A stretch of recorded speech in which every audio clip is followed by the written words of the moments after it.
Some love stories begin with a kiss. Mine began with a secret that should have stayed buried forever. The rain tapped softly against the windows of the Grand Regent Hotel as I stood beneath a crystal chandelier that probably cost more than my annual salary. At 26 years old, I had spent most of my life learning how to blend into the background.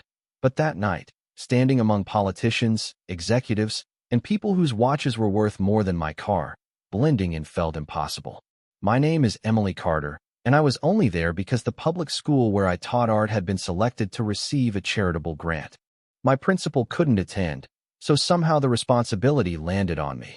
I adjusted the simple navy blue dress I'd borrowed from a friend and tried not to think about how out of place I looked.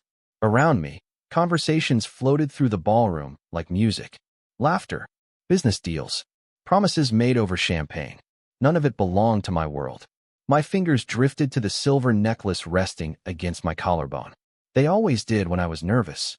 The small star-shaped pendant was old, scratched, and probably worth almost nothing. But it was the only thing my mother had left behind before she disappeared from my life when I was a child. I had worn it for as long as I could remember. Touching it always reminded me that no matter how uncertain life became, some pieces of the past remained. A server passed with a tray of sparkling water, and I accepted a glass, hoping it would give my trembling hands something to do. That's when the atmosphere in the room changed. It happened so suddenly that I felt it before I understood it.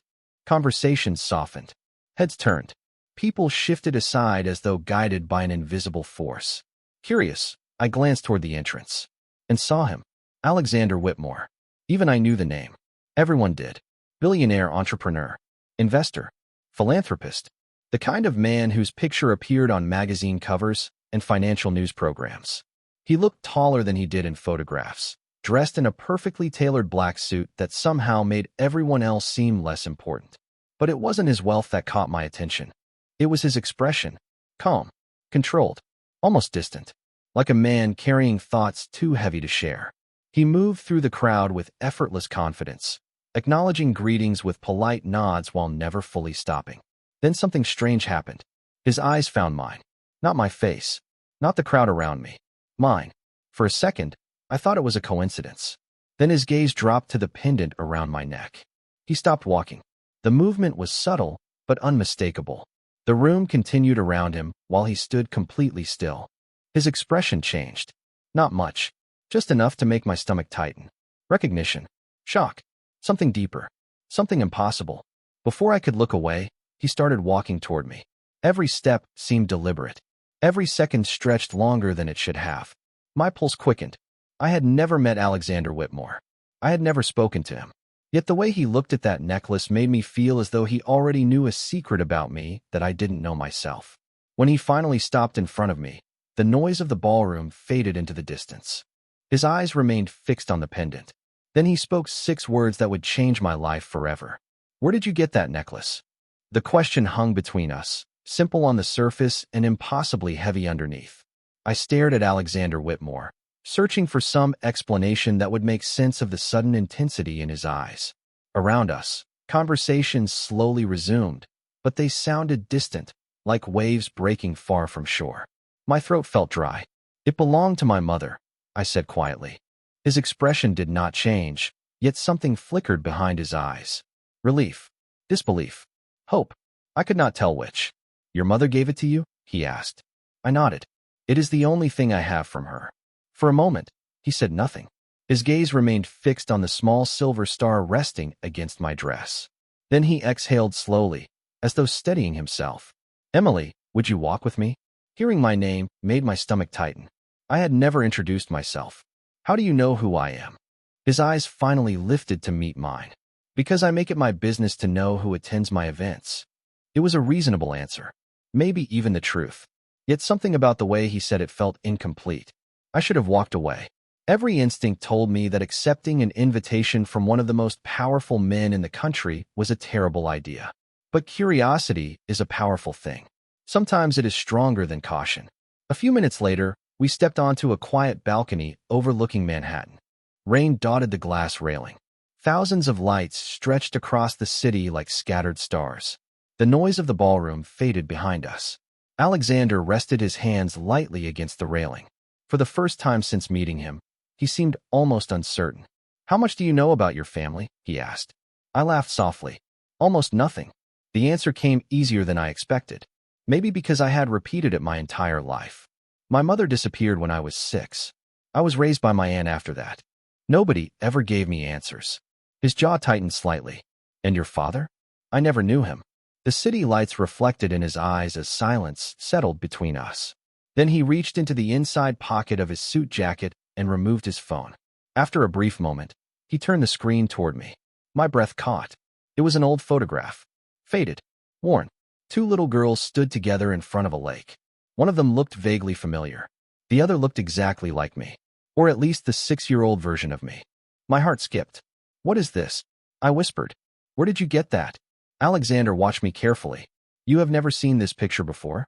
I shook my head. The image trembled slightly as I held the phone. I recognized the necklace around the little girl's neck immediately. The same silver star. The same pendant I was wearing now. "That photograph was taken 18 years ago," he said quietly.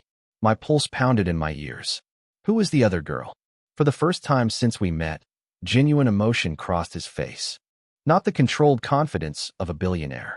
Not the polished composure everyone admired. Something deeper. More personal. "That," he said softly, "is the question I have been trying to answer for almost 2 decades. My fingers tightened around the phone as I stared at the faded photograph. The little girl standing beside me looked about my age, maybe 6 or 7, with dark hair tied back by a ribbon and a smile so bright it seemed untouched by the years. Something about her felt familiar, but not in a way I could explain. More like a feeling than a memory. I looked up at Alexander. "You were telling me you have spent 18 years looking for her." He nodded once. The city lights reflected across the glass behind him, turning the rain into streaks of silver. And until tonight, I thought the trail had gone cold. My pulse quickened. Why? The question escaped before I could stop it. Why would finding her matter so much? For a moment, he looked away. Not toward the skyline. Not toward the ballroom. Somewhere farther than either. Somewhere buried in the past. Because she was part of my family. His voice was quieter now. More human. Less like the billionaire the world admired and feared. She disappeared when we were children. The words settled heavily between us. I glanced back at the photograph.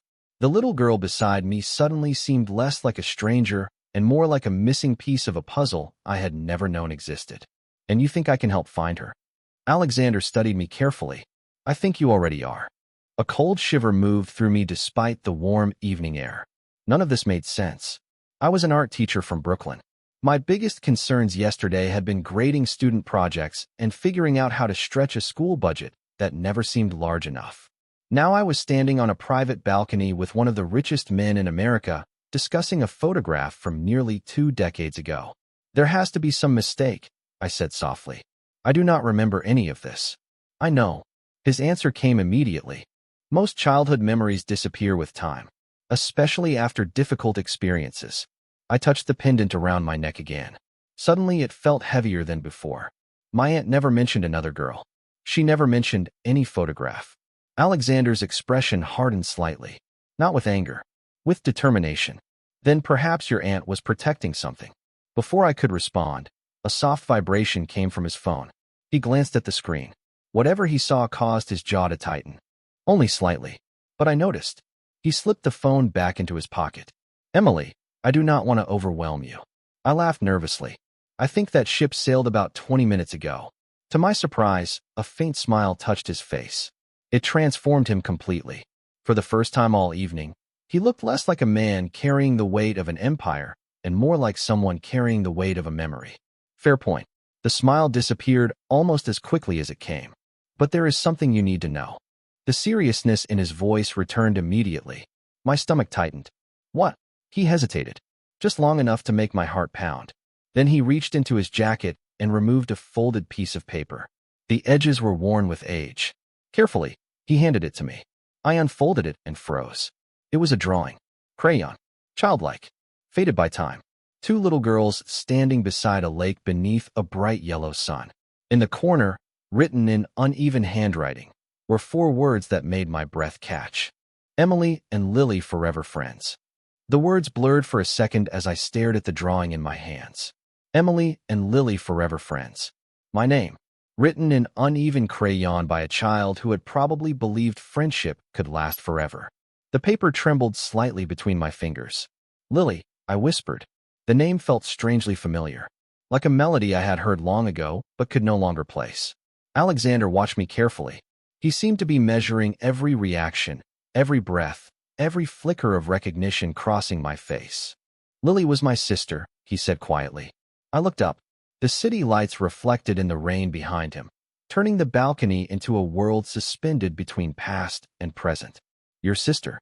He nodded. She was 7 years old when that drawing was made. My chest tightened. And she disappeared? The pain that crossed his expression lasted only a second, but it was enough. Behind the wealth, the influence, the confidence, I saw something else. Grief. Old grief.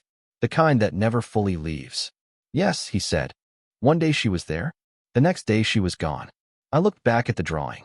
The two girls stood beneath a bright yellow sun, smiling without a care in the world. Children never imagine that entire lives can change overnight. Why have I never seen this before? I asked. Why do I not remember her? Alexander leaned against the railing and glanced toward the skyline. That is exactly what I have been trying to understand. The rain tapped softly against the glass. Somewhere behind us, music drifted from the ballroom. The elegant sounds felt distant now, unimportant. After Lily disappeared, investigators interviewed everyone connected to our family. Alexander continued. Teachers, friends, neighbors, anyone who might know something. His eyes returned to mine. Your name appeared in several reports. My heart skipped. Mine. You and Lily spent almost every weekend together that summer. I shook my head automatically.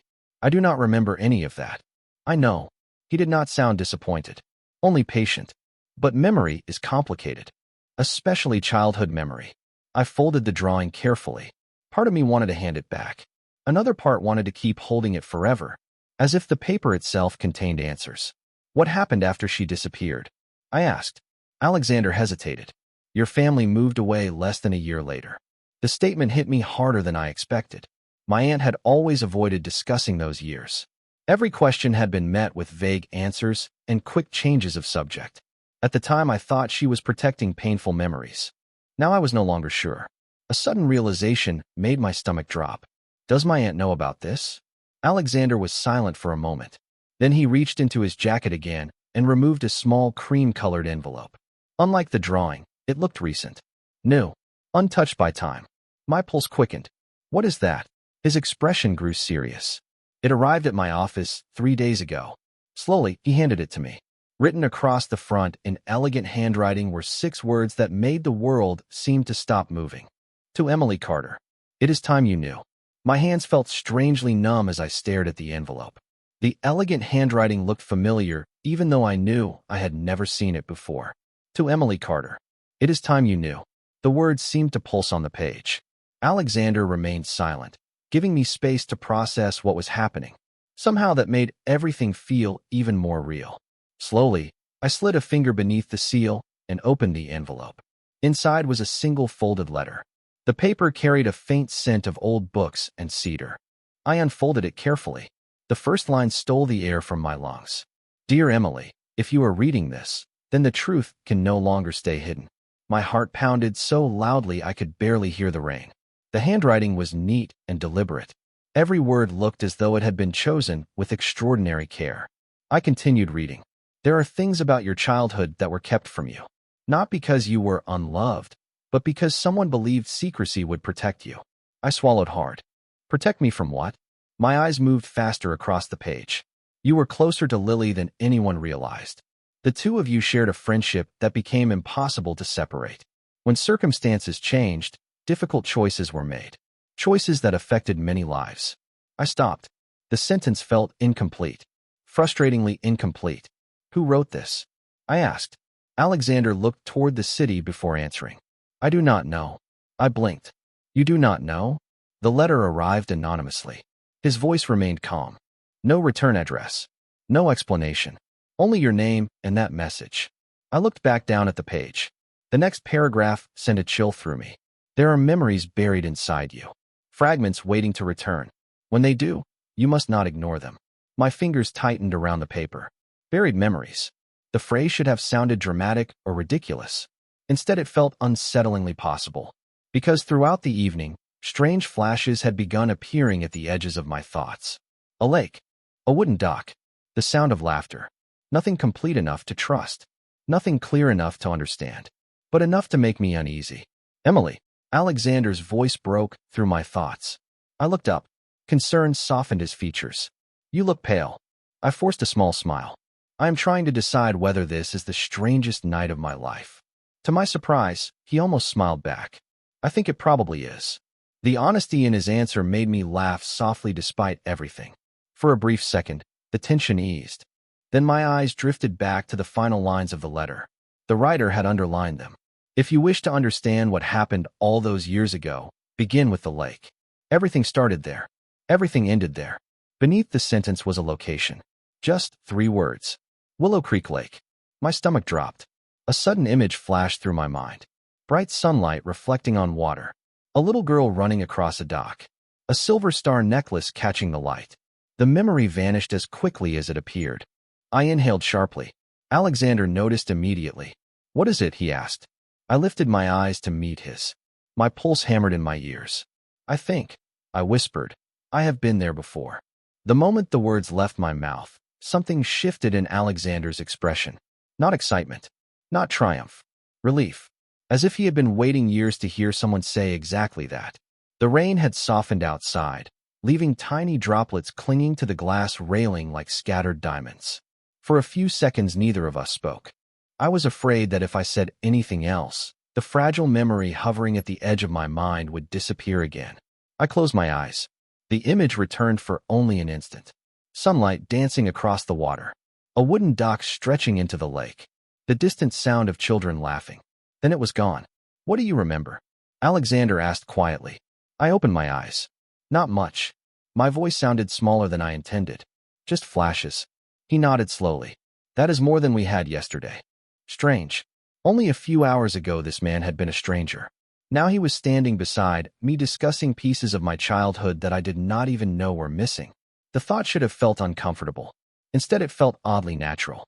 Almost familiar. I looked down at the letter again. Willow Creek Lake. The words seemed to pull at something buried deep inside me. Where is it? I asked. About 3 hours north of the city. My heart skipped. 3 hours. Close enough to visit. Close enough that answers might actually exist. The realization made me nervous. What if I discovered something I did not want to know? What if my aunt had hidden the truth for a reason? Alexander seemed to sense my thoughts. You do not have to decide anything tonight. I laughed softly. You keep saying reasonable things at exactly the moment I need to hear them. A faint smile touched his lips. One of my better qualities. The smile disappeared almost immediately, but it lingered in my mind longer than it should have. For the first time, I noticed how tired he looked. Not physically tired. Emotionally tired. Like someone who had spent years carrying questions with no answers. Questions that now somehow involved me. Music drifted from the ballroom behind us. The charity event was continuing as though nothing extraordinary had happened. Yet my entire world felt different.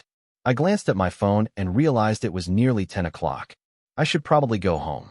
The words felt strange.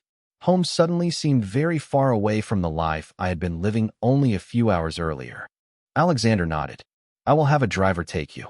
That is not necessary. Emily. The way he said my name stopped my protest before it began. His tone remained polite, but there was gentle determination behind it. Please. I hesitated, then nodded. Okay. As we walked back through the ballroom, I felt dozens of curious eyes following us. People noticed Alexander Whitmore wherever he went. Standing beside him felt like standing in the center of a spotlight I had never asked for. A few minutes later, I stepped into the back seat of a sleek black sedan waiting outside the hotel. Rain glistened on the pavement. Alexander stood beneath the entrance canopy watching as the driver closed my door. For a brief moment, our eyes met through the window. Something unspoken passed between us. Then the car pulled away. I leaned back against the seat and exhaled slowly. My phone buzzed almost immediately. A text message from an unknown number appeared on the screen. There were only 7 words. Do not go to Willow Creek alone. The message remained on my screen for the rest of the drive home. 7 simple words. 7 words that managed to turn my growing curiosity into something closer to unease. Do not go to Willow Creek alone. I read them again and again, hoping some hidden explanation would suddenly appear. It never did. The number was blocked. No name. No clue. Just a warning. Outside the window, Manhattan drifted past in a blur of lights and rain-soaked streets. Normally, I loved looking at the city at night. It reminded me that millions of stories were unfolding at the same time. Tonight, however, it felt as though every road somehow led back to a lake I could barely remember and a little girl named Lily. By the time the sedan pulled up outside my apartment building in Brooklyn, my thoughts felt tangled beyond repair. I thanked the driver and stepped into the cool night air. The rain had stopped completely, leaving the sidewalks shining beneath the streetlights. My apartment sat on the third floor of an aging brick building. Nothing glamorous, nothing remarkable. Usually I found comfort in its familiarity. Tonight, as I climbed the stairs, I felt like a stranger returning to someone else's life. The hallway was quiet. Too quiet. I unlocked my door and stepped inside. The scent of lavender from a candle I had forgotten to extinguish earlier still lingered faintly in the air. My books remained stacked beside the couch. Student artwork still covered part of the refrigerator. Everything looked exactly the same. Yet somehow nothing felt the same anymore. I set my purse on the kitchen counter and immediately pulled out the letter again. Then the photograph. Then the drawing. I spread them across the table beneath the warm glow of the overhead light. 3 pieces of a puzzle that seemed determined to change everything I believed about my childhood. I stared at the photograph for several minutes. The little girl beside me smiled confidently into the camera. Lily, Alexander's sister. My friend. Somehow, a sudden knock at the door made me jump. My heart slammed against my ribs. It was nearly 11 o'clock. Nobody visited me this late. Another knock followed. Softer this time. I crossed the apartment carefully and looked through the peephole. My breath caught. Aunt Margaret stood in the hallway. She looked exhausted. Her silver hair was damp from the night air, and her expression carried a tension I had never seen before. I opened the door immediately. Aunt Margaret. She stepped inside without answering. The moment the door closed behind her, her eyes landed on the photograph sitting on my kitchen table. The color drained from her face. Complete silence filled the apartment. Neither of us moved. Neither of us spoke. Then I saw something I had never seen in my aunt's eyes before. Fear. Real fear. Her gaze shifted from the photograph to the silver star necklace around my neck. Her voice trembled when she finally spoke. Emily, she whispered, tell me you did not meet Alexander Whitmore tonight. The question hit me harder than I expected. Not because of what she asked, but because of the fear behind it. My aunt had always been calm, practical, unshakable. She was the person who handled every problem with a cup of tea and a sensible plan. Seeing genuine fear in her eyes felt wrong. I did meet him, I said carefully.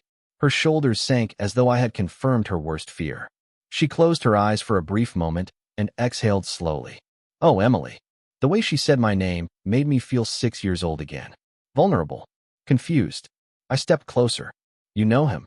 It was not a question. She looked toward the photograph on the table. Then the drawing. Then the letter. Every item seemed to tell her a story she had spent years trying to forget. I knew his family, she said quietly. A long time ago. My pulse quickened. Then why did you never tell me? Silence stretched between us. Outside, a siren echoed somewhere in the distance before fading into the city night. My aunt moved toward the kitchen table and carefully picked up the photograph. Her fingers trembled slightly. Because I promised. Promised who? She stared at the picture for several seconds before answering. Your mother. The room seemed to tilt. I gripped the edge of the counter to steady myself. My mother? My aunt nodded. Before she left, she made me promise that certain things would remain hidden until the right time. I laughed softly, but there was no humor in it. And apparently tonight is the right time? Her expression grew sad. No. Tonight is simply the night the truth caught up with us. The words settled heavily between us. I looked at the photograph again. 2 little girls smiling beside a lake. A friendship erased from memory. A missing child. A billionaire searching for answers. Nothing about this felt real. Did you know Lily? I asked. My aunt swallowed. Yes. My heart pounded. And she lowered herself into a chair. Suddenly, she looked older than I had ever seen her. She adored you. Emotion caught unexpectedly in my throat. Then why do I not remember her? My aunt glanced toward the necklace resting against my collarbone. Because after everything happened, remembering became too painful. The answer frustrated me. It felt incomplete. Everyone seemed to know pieces of the story except me. What exactly happened? I asked. Nobody will tell me. Her eyes filled with regret. Because the full story belongs to more than one family. Before I could respond, her gaze shifted toward the letter. The color drained from her face again. Where did you get that? Alexander gave it to me. She stood so quickly the chair scraped against the floor. No. Her voice barely rose above a whisper. That is impossible. A cold chill moved through me. Why? She pointed toward the signature at the bottom of the page. One detail I had completely overlooked. 3 handwritten initials. MC. My aunt stared at them as though she had seen a ghost. Then she whispered 5 words that made my blood run cold. Those are your mother's initials. For several seconds I could not speak. I simply stared at the letter lying on the table while my aunt's words echoed through my mind. Those are your mother's initials. The room suddenly felt too small, too warm, too full of secrets. That cannot be possible, I whispered. If my mother wrote this, then why send it now? Why stay hidden all these years? My aunt lowered herself back into the chair, her hands folded tightly together. I do not know. It was the first time all evening that her answer sounded completely honest. Not guarded, not careful, just uncertain. I picked up the letter again and examined the signature. MC. I had seen those initials before.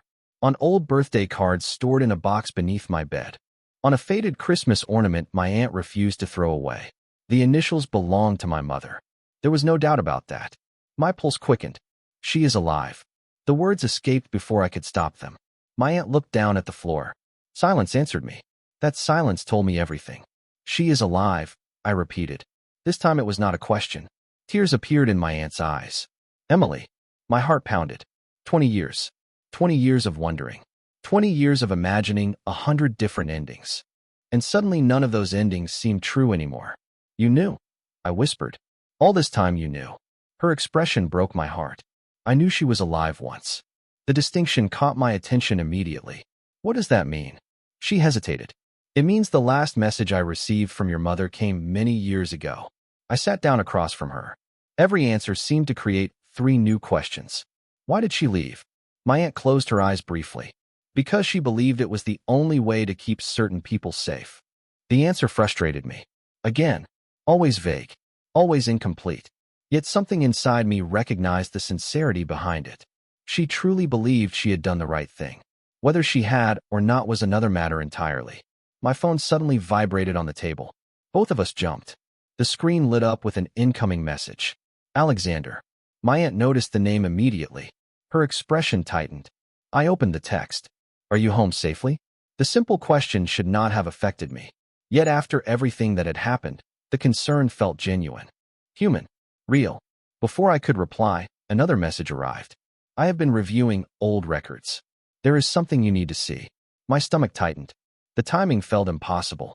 Almost as if every hidden piece of the past had decided to surface on the same night.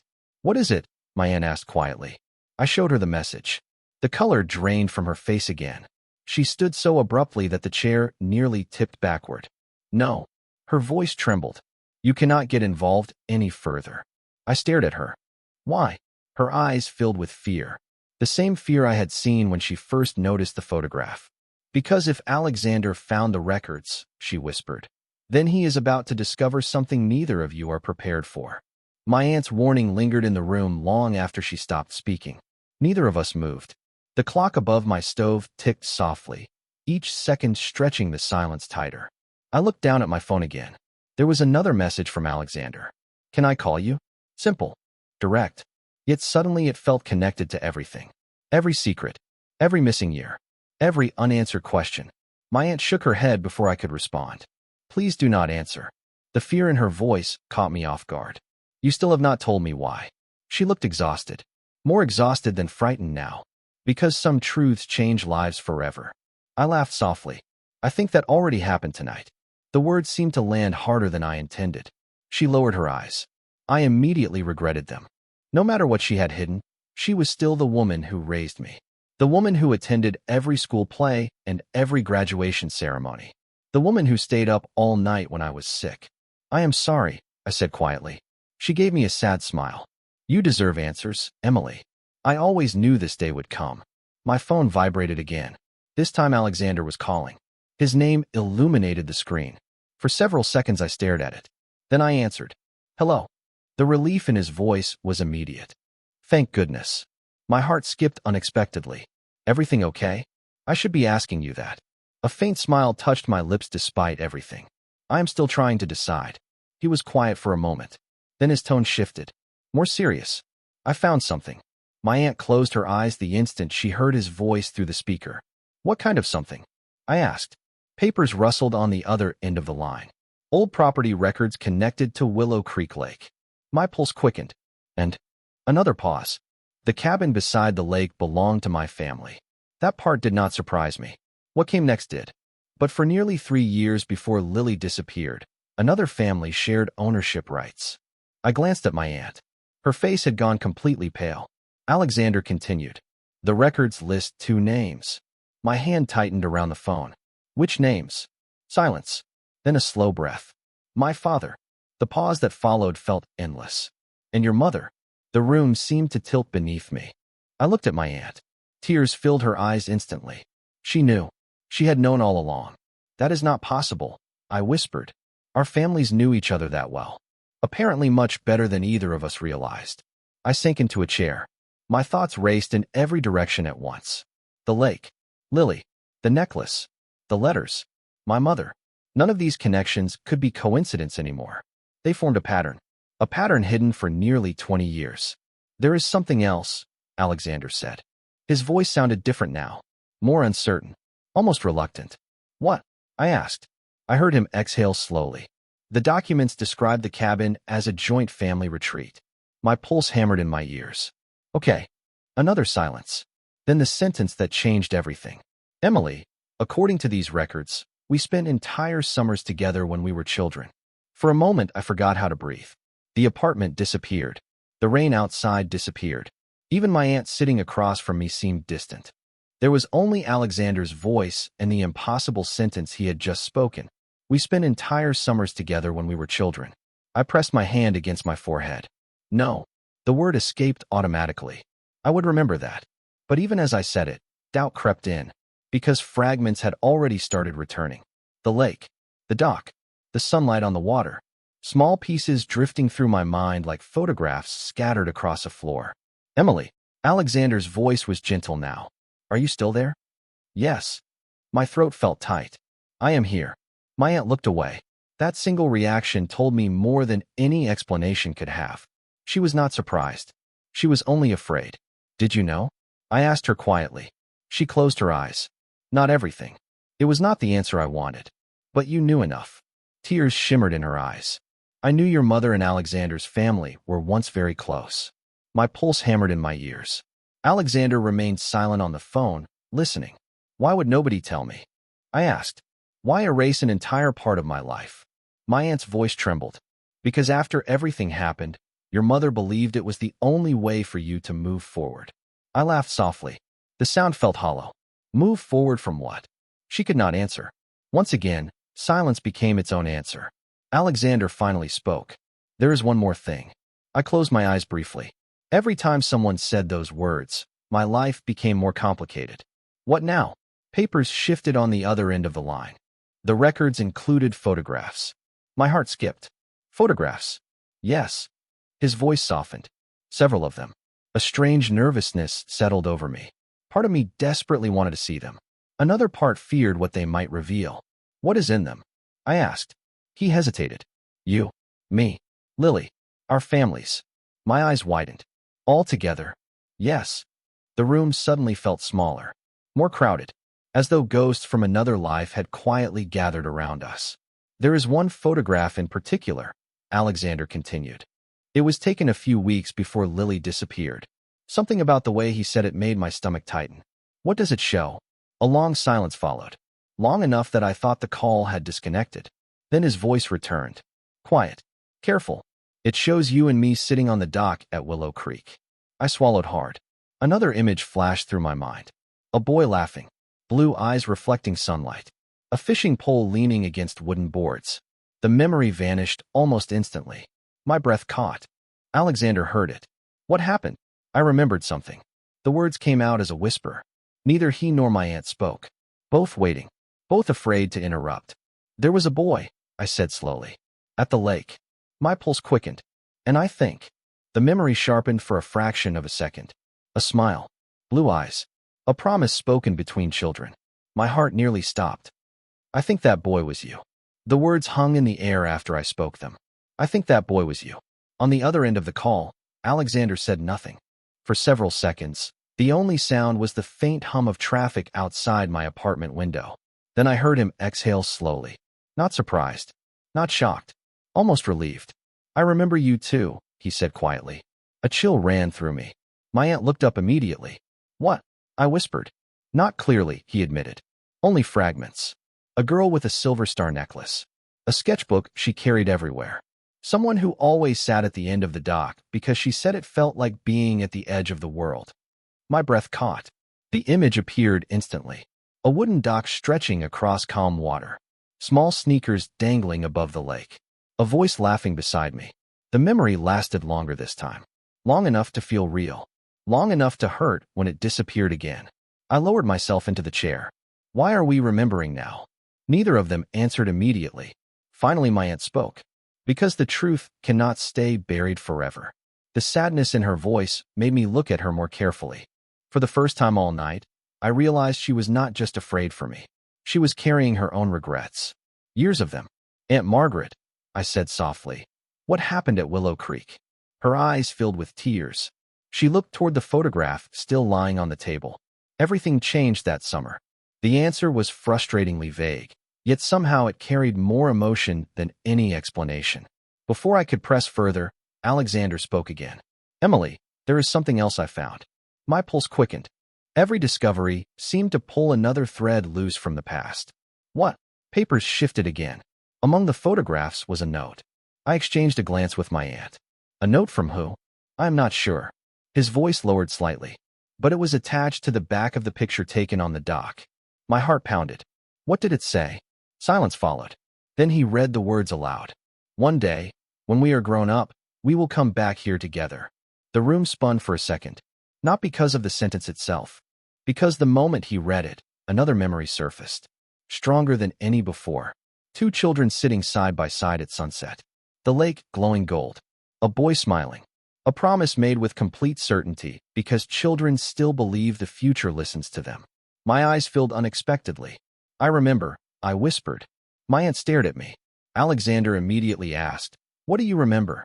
I closed my eyes. The memory trembled at the edge of clarity. The dock. The sunset. You were there. My voice shook. And Lily was running along the shoreline collecting stones. Emotion tightened my chest. I remember her laughing. Complete silence followed. Then I heard Alexander's voice break for the first time. Barely. Almost imperceptibly. That is the first new memory of her anyone has recovered in 18 years. The apartment fell completely silent after that. I sat motionless, holding the edge of the table as though it were the only solid thing left in my world. Somewhere across the city, Alexander was listening to the same silence. Somewhere beside me, my aunt was quietly crying.